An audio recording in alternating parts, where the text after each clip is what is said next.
Hello, everybody, and welcome to Hardcore Heroes Otherside. How are you guys doing today? I'm doing pretty good, figuring out exactly how we're going to die this week. Yes. So many dangers, and starving to death won't be Kind's problem anymore. No, that's demonic possession. That's yours. Yeah. Well, what's been going on? What have you guys been up to in the last week? What do I have? I made a little bit more progress on Fates, and I feel like I haven't finished it, but the general feeling I'm getting is it's a pretty mechanically solid game, and it's actually hard. They released two versions of Fates, and they were advertising Conquest as the hard one, and I think they actually did make it pretty difficult. The writing is awful though. It's just horrendous. It's like they went kind of like pretty hardcore anime with Awakening, and then they took it up to like marry your sister anime with Fates. Ooh. I don't know what that means, but it does not sound good. It's like Awakening was like a shonen anime, right? It was like you beat the big bad evil guy with the power of friendship, and everything is perfect and nobody dies, blah blah blah. Mm-hmm. Fates is more like you have your own private quarters, and you invite units over to chat with you in your private quarters, and you get like a close-up shot of them while you're chatting, and you can scroll down and look at their boobs. Yeah. I mean, Also, you can marry your sisters. Is that a highlight? You can do. No, it's just a thing you can do. They just allow you to marry your sisters? Yeah, there's plenty of marriage candidates, and your sisters are among them. All right. I guess if we're being open-minded with our gaming, cool. Yeah, sure, why not? There's also there's like a new class in it that's called Maid. That's a class. Huh. I mean, they're a cross between healers and ninjas. So I take it this is not a very serious game. I think the writing tries to take itself seriously at points and kind of falls flat on. The only good thing they did was chapter 6, where you have to like choose. Basically, you start the game the same way either way, and then in chapter 6 you choose which route you're going to go down for the playthrough. And they managed to do a really good job of making you feel like a dick regardless of what choice you make. That's good. But after that, it's all downhill from there. I mean, you can't say Awakening. Yeah, the writing and Awakening was not that bad actually. It's not terrible. The biggest issue with Awakening is they're constantly killing off characters and being like, ooh, we just killed off your favorite character, but then they show up 5 chapters later and it's like, I wasn't even dead after all. I was just pretending to be dead, and now I'm ready to join your party.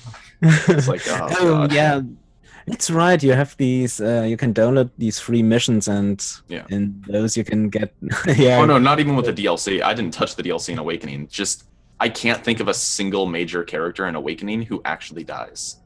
Like, there's maybe like 5 or 10 different times where somebody dies in Awakening and then shows up later in a side chapter, and you can recruit them there. Fantastic writing. Yeah. Beautiful. Great story planning. It's pretty incredible. Wow. But Fates is even worse. Neal, when are Krob and Connar coming back from the grave? They weren't dead after all. They have level to level 20.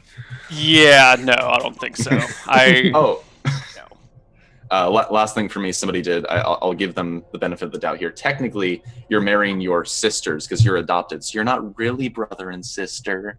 But that's all they got going for them. Also, if you go down the birthright route, you can still marry your sisters, so you are actually marrying your sister in that case. So doesn't work out. Yeah. Lovely. What about you, Bastian? What have you been up to? I thought about what you could add in our Shadow Plane menu roots to our leaf and grass soup.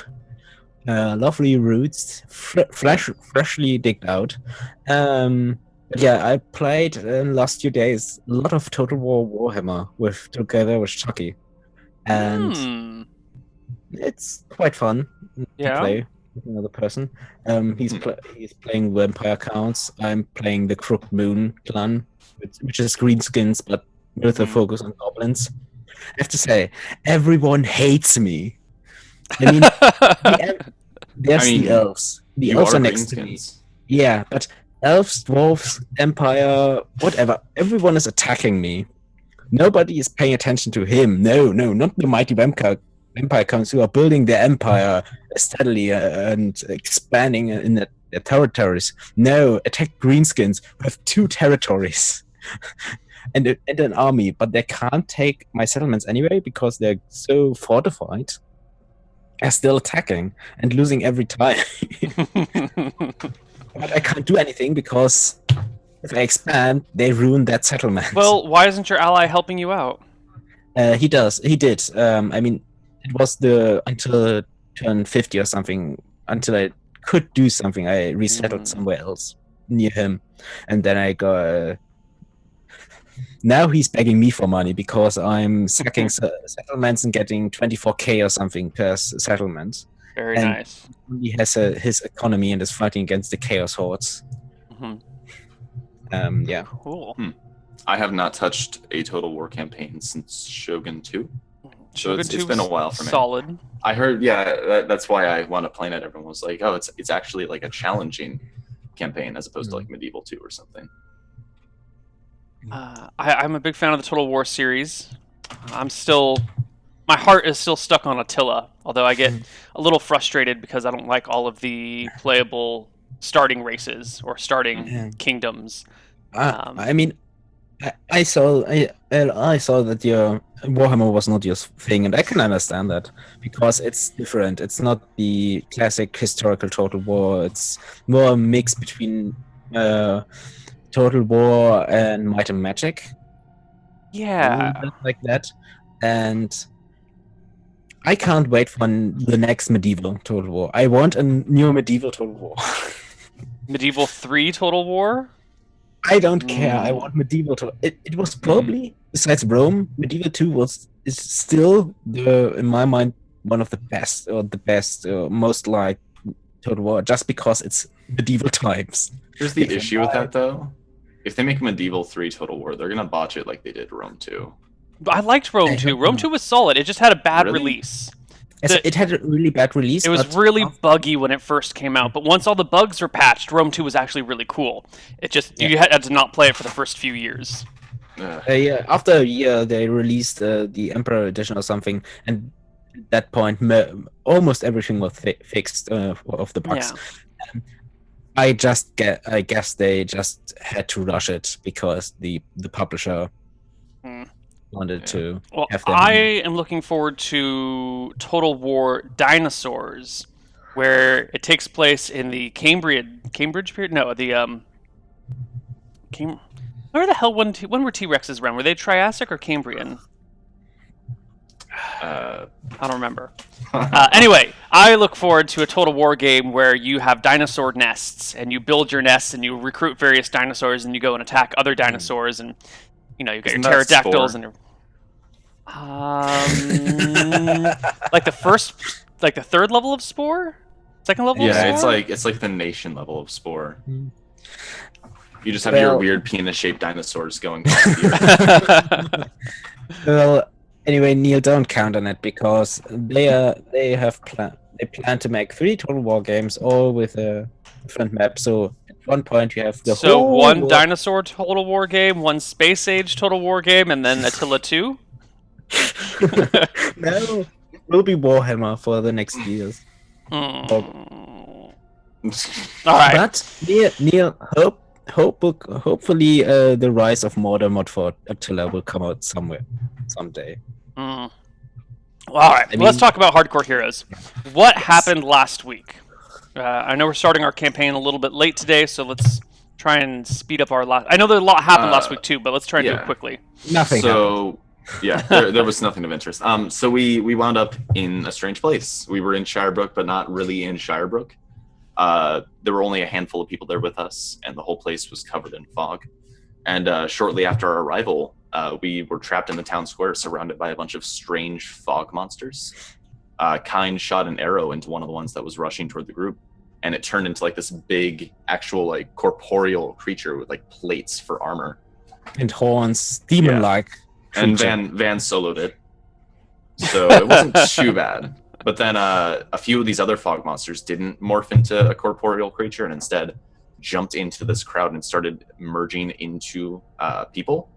People who were merged with fell down, kind of incapacitated for a short while, and then they were fine. About 10 minutes later, the group retreated to the church, and then eventually to the keep.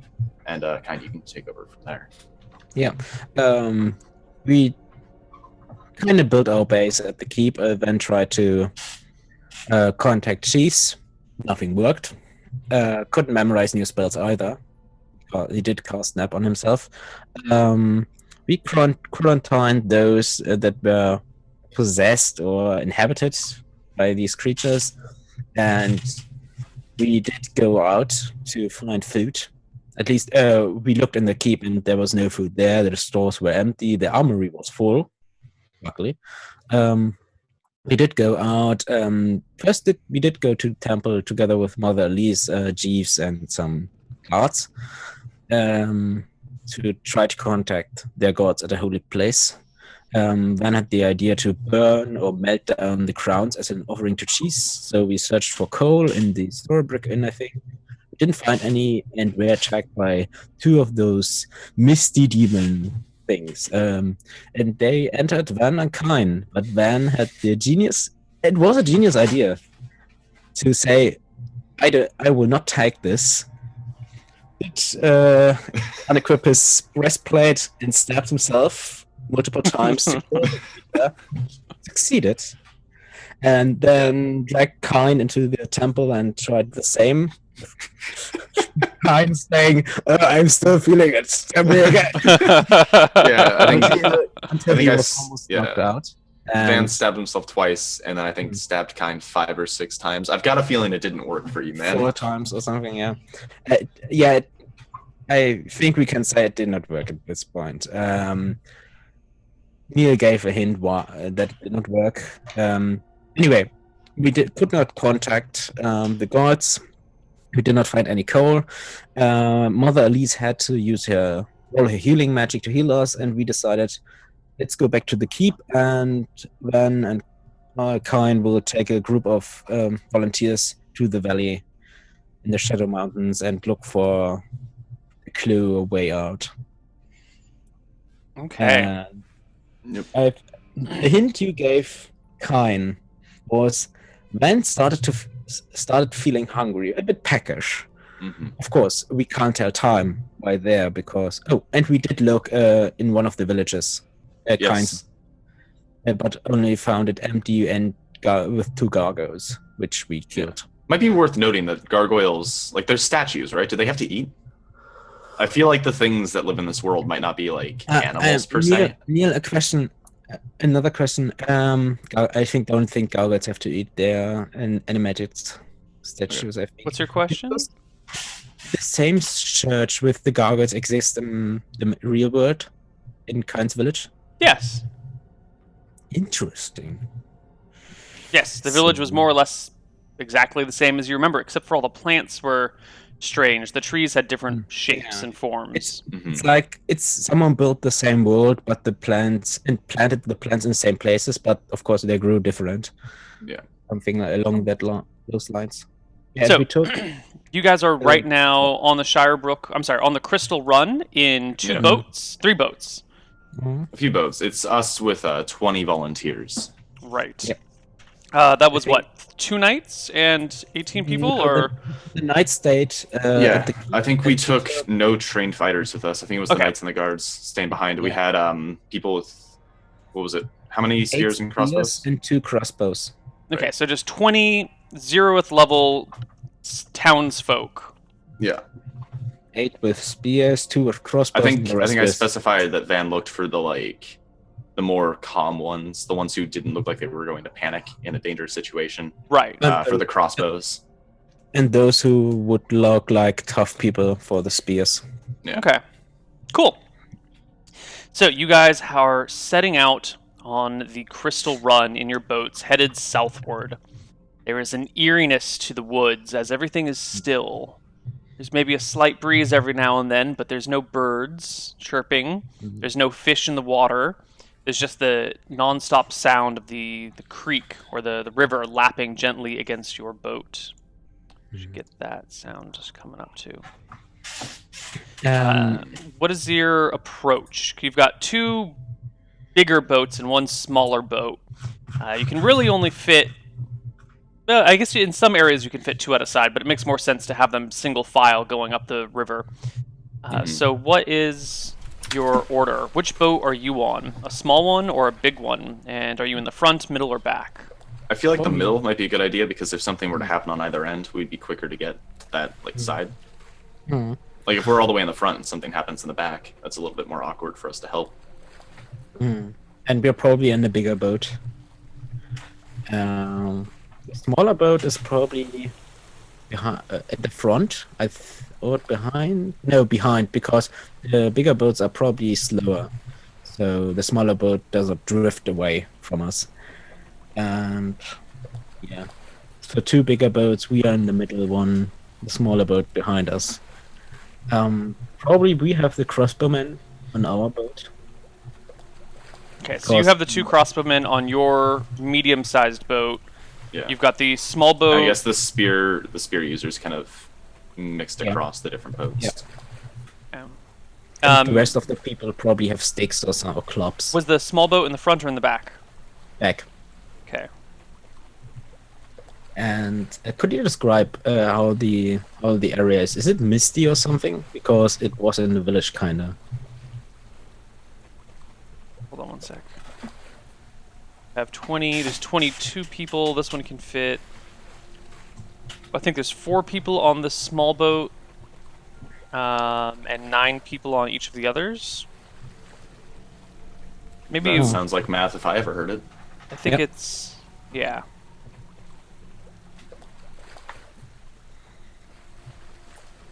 Okay. What was the question again, Kine? What is our surrounding like? Isn't like in the village misty?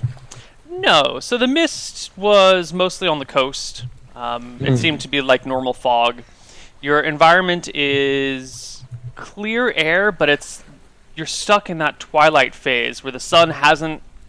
It's not up and it's not down. I mean, the sun's not actually anywhere. It's not visible at all.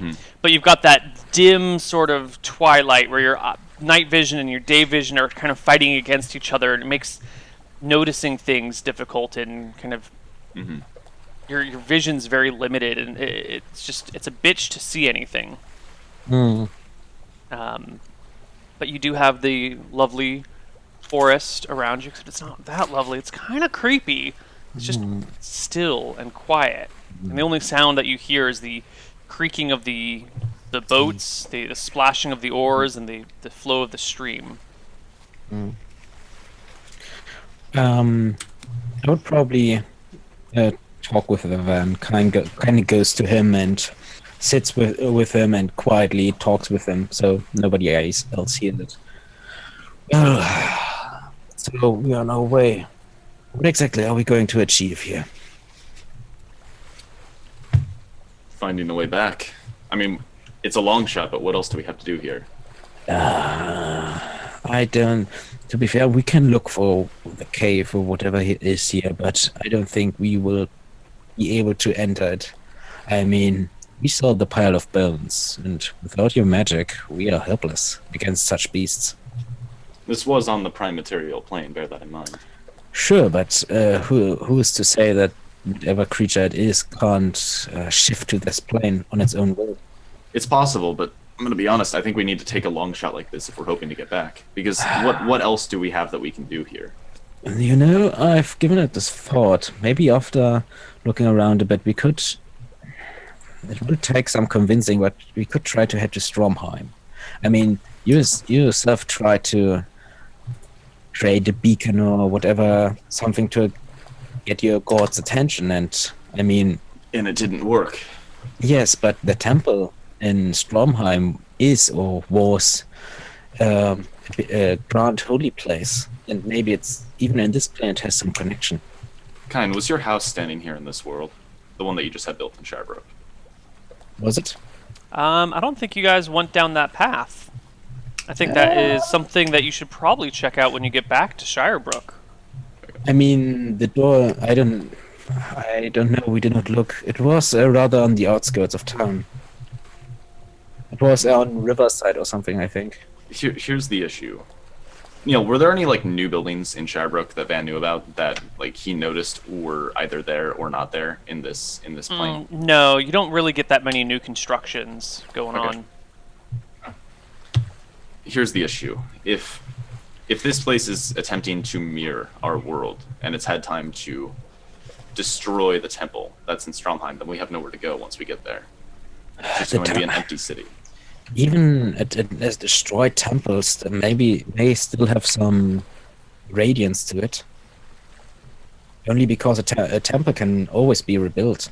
My issue with this is that we're going further away from Stromheim the more that we sail down this river, and it's so out of the way. It would take us so long to get there that we're using up a good chunk of valuable time that we don't have in excess here. We've already committed so much to going south that I can't see any sense in turning around and going so far north. We can look around. If we, the only thing is, if we find the cave, I'm not for entering it. I know you are anxious to find a way out, but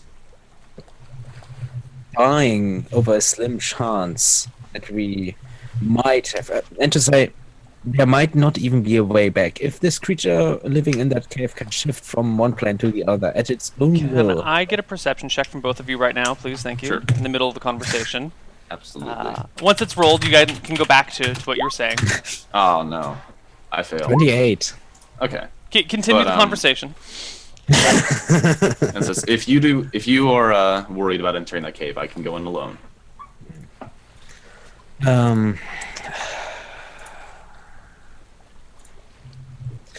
God damn it, man.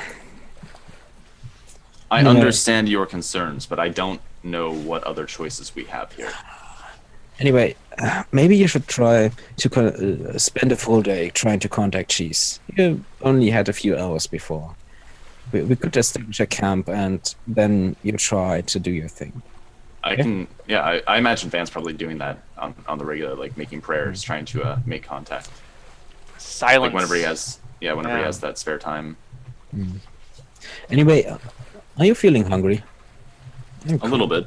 I mean, I'm used to this kind of life, but Neal, I should feel hungry by now normally, right?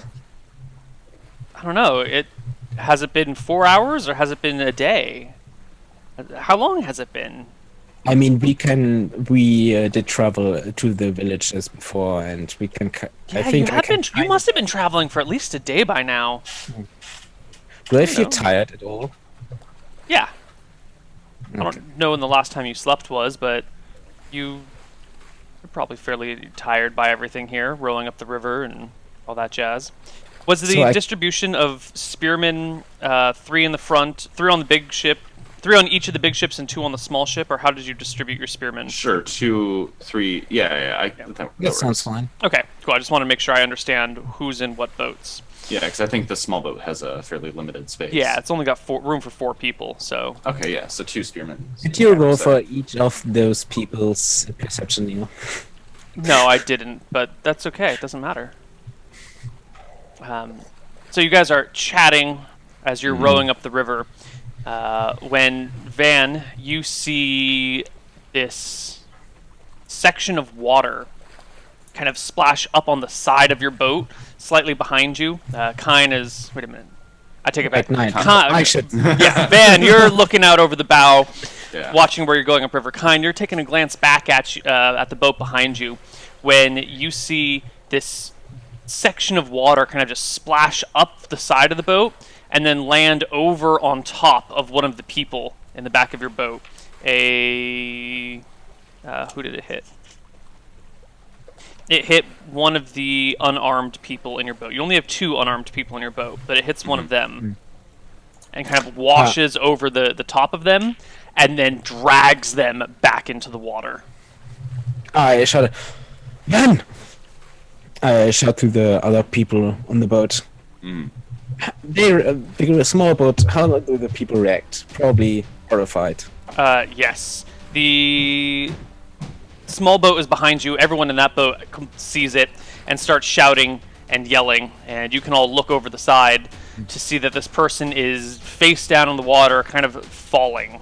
or being dragged down into the water All or right, something. Van's gonna reach out and try and grab this person and pull him back. Okay. It's in a small boat. I'm gonna ask you guys. No, it's on your boat. Yeah. Oh, okay. I would like you guys to make me an initiative roll. Can I see whatever is trying to drag him down? Make me an initiative roll. We'll get to Okay. the Actually, other yeah. ones. That kind of changes what my speed bonus would be. If I see like a clear creature with its, like how, if I would have to attack him to be able to attack it, Van's just gonna try and pull him back. Yeah, But you if don't there's like a see clear a creature. I could target. Okay. No. So what would I add as my bonus if I'm just trying to grab him and pull 3. him back? I will. Let's see. 9. Okay, Bastian, you go first. I pull the battle axe and ready an action and shout to the spearman and crossbowman. Ready up! It seems there are creatures in the water. We should make for land. All right, Shout to the other 2 boats to make for the for the land. shore. Shore. Okay.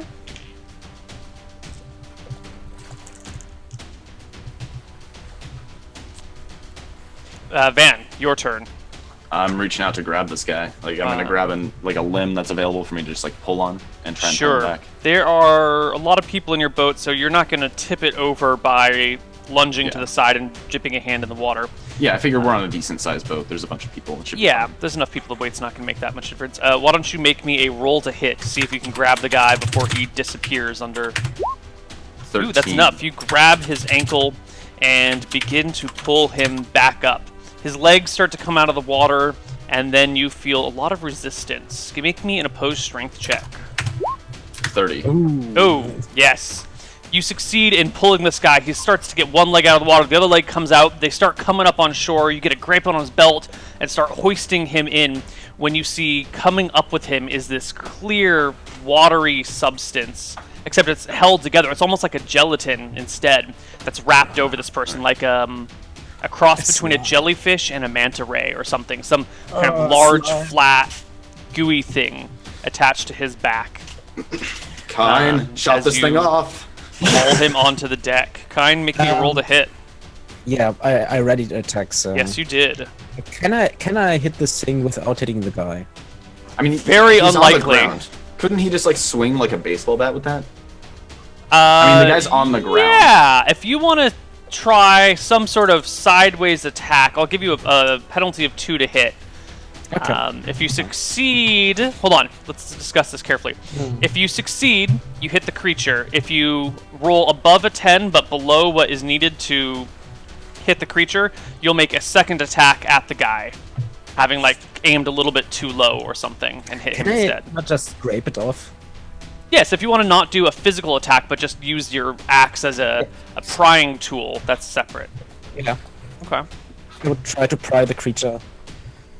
Okay, you try to pry the creature off. And this is a magical axe, so It is. Why don't you give me...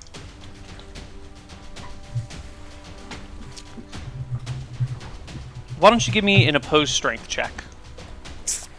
See if you can pry the creature off. I think that's the best. Ooh, doesn't work. You start prying it, and you get part of it off, and it just kind of flows over to the other side of him, and your axe just goes scraping wildly by. damn it. What is revealed from him, or as the gelatin kind of rolls off to the side of him, you can see that his body is badly burned underneath. All the areas that the gelatin has touched are kind of dissolving away. Let's roll initiative. Oh, by the way, our 8 spearmen also have armor, I think. Yeah. Yes. Leather armor or something. Yes, this boat is not very big, and it's pretty unstable, so really only the 2 of you can interact with this guy right now. If anyone else Well, comes over, it's going to start... You might start Well, I told rocking the boat. I Okay. told the others to make for shore anyway, Yes. so... Yeah. Yeah.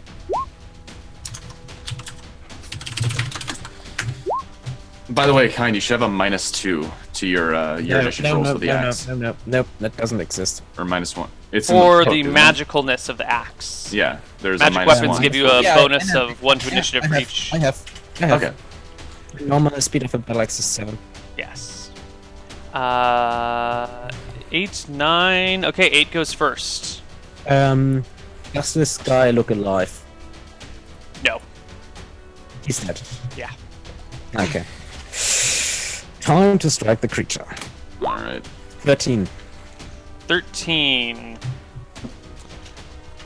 13 is a hit. Your axe sinks into the ooze. Do you do any damage? Oh.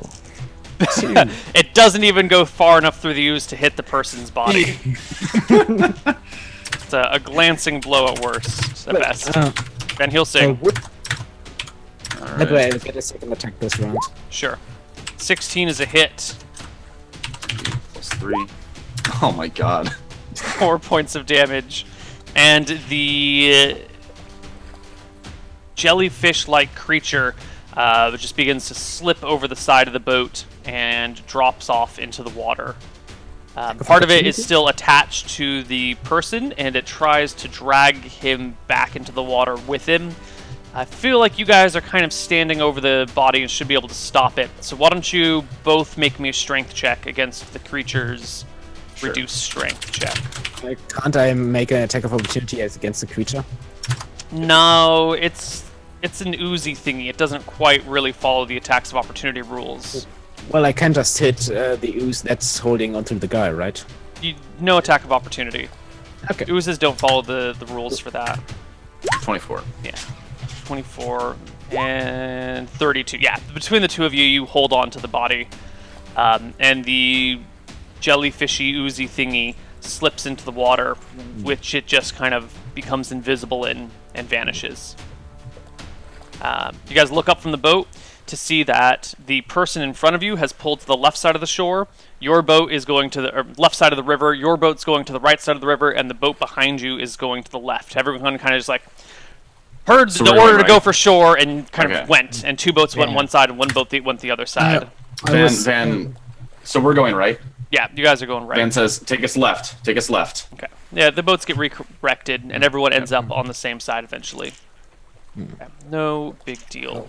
Where are we? On the river? Yeah. It's a good question, man. Where are you? I think we ended. Did we just pass? Did we take like a really sharp left turn at some point? Or was it more like a really sharp right turn after a really sharp left turn? Or was it a really sharp left turn after a really sharp left turn, then a really sharp right turn? You're not sure where you are. You've been on the boat for at least an hour. Okay, so we haven't been on it for a super long time. No, it's hard to tell where how far you are without the passage of time. And you guys haven't spent a lot of time on the Crystal Run. I think only 2 trips.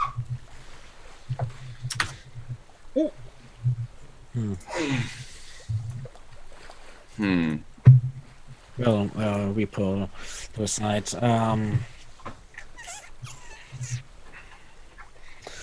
Yeah, Van gets the guy off the boat and tries to check on him, make sure that he actually is dead. Oh, he's super dead. His back is burned badly. His clothes have been completely dissolved away on it. No signs of life. Everyone gathers around to inspect the body. You can hear the mumblings and the whispers of fear moving through your people. Van kind of stands up and tries to, appear fairly unfazed and says, "We should continue from here on foot. It's likely more safe than traveling on the water. At least we have a better chance of seeing what comes for us on land." We should burn the body. Can't leave it lying here. Why not? It would probably attract all kinds of creatures. We should also take his clothes. We can't waste any material out here without getting anything new. To respect the dead, but he won't need it anymore. I have no qualms with burning him. Back in our world, I would suggest that perhaps leaving him for nature might be a kindness, but there's no nature to leave him for here. There's no nature that can gain from him here. At least I hope so. Does anyone know him? Any objections to burning the body? Silence. A few people shake their heads slowly. All right, so I guess we get ready. Van has his flint and tinder. We probably collect a little bit of like wood that's just kind of lying around. It's annoying to make a fire because if the fire provides no light, so it's fairly hard to tell when it gets going. But you can kind of feel the heat of it and see the slight waves. But when the flames are just getting started, it's difficult to spot. But eventually you guys can get a fire going. There's no real problem to that. You've got unlimited time. It's nice and dry here. And you set the body on fire after Kine strips it. I said, I don't think Van goes to strip the body, but he doesn't stop Kine if he does. no, I would take his basic clothes off, and fold them together and have someone maybe have let someone have a bag. You have a carry it. bag. Nobody else? No, these are just regular townsfolk. They grab spears and armor that you assign to them. Why don't you add 1/2 set of clothes to your inventory? I look around. So we are going to foot or with the boats. Might as well go on foot. You can just keep in sight of the river. It's a little bit more taxing than going by river, but honestly, at least we won't be attacked by any of those strange jellyfish. Okay. At that point, he probably reconsiders and wants to close together with the guy. If you have to carry them, it's not worth it. I mean, if I carry them, I probably am cumbered. He picks up a banana peel and goes over his weight allotment. That's some Elder Scrolls logic right there. Yeah. Okay. You continue heading up the river, this time on the shore, picking your way along. Yeah. I think we probably keep maybe 20, 30 feet away from the river, but we keep it well within sight. Sure.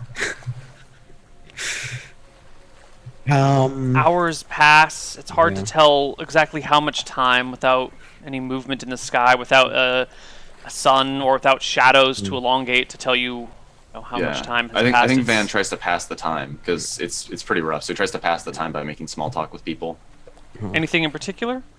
I think there's some talk about what he's gonna do when he gets back to our world. Like when I get back, I'm gonna open a taxi cab company, make my fortunes that way. I'm gonna go straight to the keep and speak to Baron Malachi.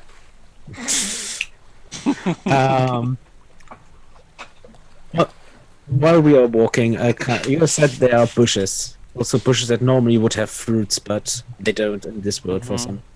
Kine will uproot some of which he knows the roots are not poisonous and can be eaten. Sure, why don't you make me a survival check? Oh, we should also mention that right before the show started, Bastian rearranged some of his Kine's non-weapon proficiencies to make more sense out of them. You scrapped leatherworking and dagger and gained survival, since I used survivor early on. Yeah, it makes more sense for the character. Yeah, you were like, Kine, no, Bastian, and for a second I forgot which one was the character name. I got really confused when you did that. 25. Okay. Sure enough, you find a plant that you are fairly certain has edible roots. You can rip it out, and you're presented with these kind of big, yammy-looking things. Yeah. And on our journey, I will do that multiple times, have some people dig them out and carry the roots. Because I can't carry them, because I suddenly would go slower. Yeah, so I guess we tried boiling some roots and some leaves. Yeah, maybe some a little point bit of grass too. Well, unless you have a pot in which to boil them, you can't boil them. I think Kine did mention taking a pot, I believe. I mentioned taking a big pot with us. Ah, is it on your character sheet? Has it encumbered you? I had people carry it. Okay, so there's just someone carrying a pot over their shoulder. Probably two people, or one person carrying. Okay. Probably one of the unarmed people, right? He's he's carrying it in lieu of a spear. Sure, I'm just gonna mark it as... Van explains how to use it as a bludgeoning weapon in case of danger.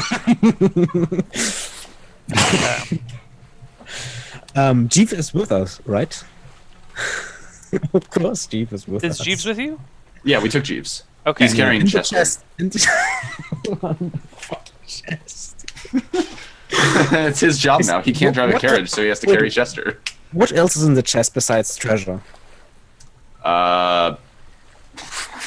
You think we put something else in there? think- Van has a little bit of his personal stuff. He's got a few days of rations. I think you put your rations in there too. Are there any potions in there? I don't remember if Malachi put them in the chest or not. You'll have to ask him. If he put potions in the chest? So we have potions that he looted, but I don't know where he left them. So he might have put them in Chester, or he I might think have he them on his mentioned person. it at some time that he put them in chests, I think. But I think don't know. we can have that be in limbo for now. Yeah. And Yeah. just kind of wait until we hear back from him. Suddenly, when you need it most. Yeah. Passionate If person. it's getting to the point where I think without one of those potions we're going, if we need that vampire control potion to live, then I'll say, okay, Neal, let's pause this game really fast. Right. I've sent a message off to him asking where he has left them, All right. and we'll hopefully get that message back. We have like something with plants, a vampire control potion, and whatever the other. Oh, the oil of timelessness that we looted. from the Griffin. I have that. Oh, okay. Okay. You You guys continue through the woods, kind of traveling it's- alongside of the river. Go ahead. At some point, people would probably get tired. After some hours, we probably have to make camp. And we Yeah. People the- do get tired, and people start complaining of hunger after Yeah, so some we're time. gonna boil some roots and have roots too. roots, leaves, and I roots. say, good job on finding these roots, Kind. We're really moving up in this world. It's a big step up from last time when it was leaves and grass. Well, I hope they will help somehow. Yeah, we shouldn't make some camp. We don't have. Okay. Kind will start prepping guards for not the night, but people have to rest. So we should have shifts of guards.